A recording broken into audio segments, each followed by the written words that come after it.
کیا طاقت ہے میرے مولا ابا عبداللہ کے لہو کی، کیا قوت ہے۔ ایک سوال روک کے میں بیان کر رہا ہوں، جس خاک پر میرے مولا ابا عبداللہ اور ان کے ساتھیوں کا لہو آیا،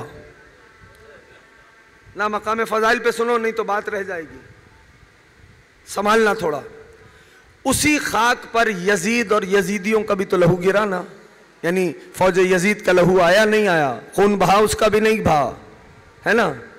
یعنی جس خاک پر میرے مولا ابا عبداللہ اور ان کے ساتھیوں کا لہو آیا، اس خاک پر یزیدیوں کا بھی خون گرا، تائید کرتے ہو سارے؟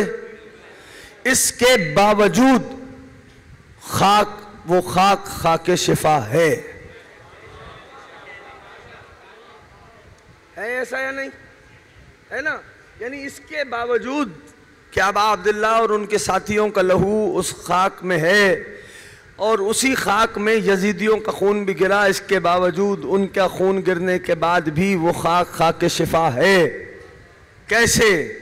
سوال تو آئے گا نا جوانوں کے ذہن میں، یہ کیوں ہے، کیسے ہے؟ ایک لفظ کہتا ہوں، مجھے امید ہے میرا جوان پہنچے گا، یہی مفہوم ہے تطہیر کا۔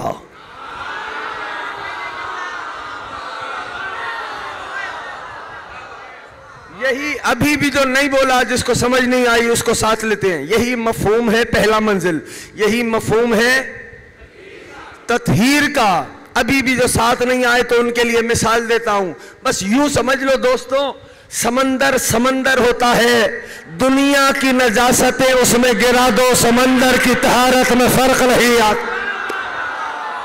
قریب سلامت ہیں ساتھ یہاں والے سارے، ابھی بھی جو نہیں آیا چلو اس کو ساتھ لیتے، بات یہاں تک پہنچ گئی۔ سمندر سمندر ہوتا ہے، دنیا کی نجاستیں اس میں گرا دو، سمندر کی طہارت میں فرق نہیں آتا۔ اب اگر کسی کو مالی خولیا ہو جائے دماغ کا اور وہ یہ کہے کہ جو نجس العین جانور ہے اس کو سمندر میں لے جا کے 3 بار غوطہ دے، جو بول رہا ہے امام حسین راضی رہے، تو کیا تم سے پوچھتا ہوں، کیا وہ نجس العین جانور پاک ہو جائے گا؟ نہیں ہوگا بھائی، بلکہ اور نجس ہو جائے گا۔ کیوں اور نجس ہو جائے گا؟ کیونکہ گیلا ہو گیا۔ ابھی بھی نہیں پہنچے، کیوں نجس ہو جائے گا؟ کیونکہ گیلا ہو گیا۔ تو اب ایک سوال کروں، کیا سمندر میں پاک کرنے کی صلاحیت ختم ہو گئی؟ نہ، اس نجس العین میں پاک ہونے کی صلاحیت نہیں ہے۔ تو اب جن کے دماغ میں یہ مالی خولیا ہے کہ یزید کو رضی اللہ بنائے، تو یاد رکھو یزید میں رضی اللہ بننے کی صلاحیت نہیں ہے۔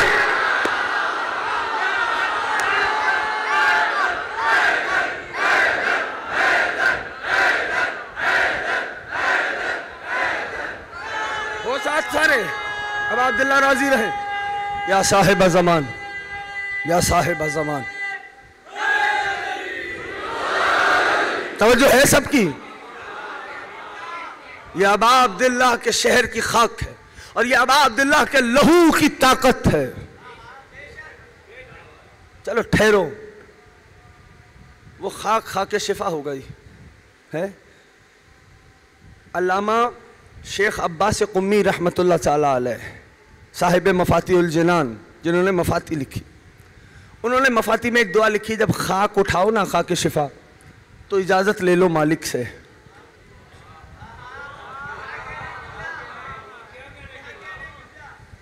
میں نے اس لیے پہلے ہی جملہ کہا کہ آج میرے انداز سے سن لو، ٹھیک ہے نا؟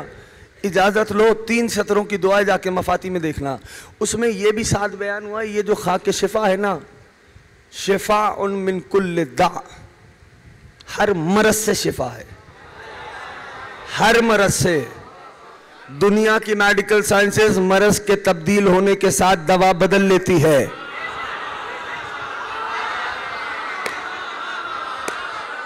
حسین کے شہر کی خاک کا کمال یہ ہے، مرض کوئی بھی ہو دوا خاک شفا ہے۔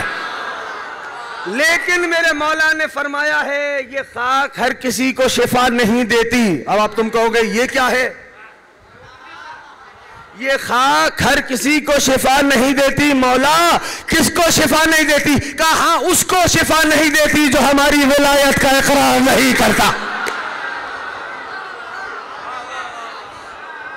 یہ خاک اس کو شفا نہیں دیتی جو ہماری ولایت کا مقر نہیں، ہماری ولایت کا اقرار نہیں کرتا۔ عزیزوں یاد رکھیے، یہ شہر کربلا ہے، شہر کربلا۔